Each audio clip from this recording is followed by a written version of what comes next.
When I graduated high school, I had no clue what I wanted to do. I retired in the military, and at that point, something inspired within me to help be a leader towards others. I was born in Mogadishu, Somalia. We came to America for better education.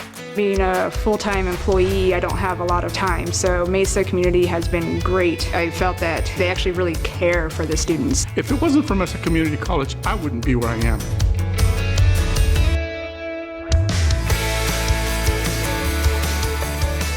I found myself about 13 years ago, suddenly as a single parent, I was looking for a new direction. A laboratory technician position opened up, and now I have the perfect job in the world for myself, getting to help students. My sister and I are first-generation college students, and we both went to Mesa Community College. For my mom to raise two daughters alone and to have us go to school, I know that's something she's really proud of. Mesa played a huge role, and it's continuing to play that role in my life as well. One of the best things at MCC is you're able to balance all parts of your life. You're with other students who have things going on in their lives, family, work. MCC helps us to accomplish that.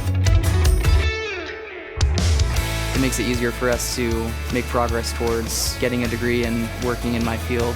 The classes are offered day and night, so you can tailor your schedule to work around your real-life family needs. The affordability can't be beat here in the Valley. It just makes it so easy to come to school and have a job and have other things going on in your life. I would definitely recommend Mesa Community College. They have the classes, they have the teachers that are going to help you. They have the guidance counselors who can lead you if you don't know what your path is going to be, and you'll be able to start your career here.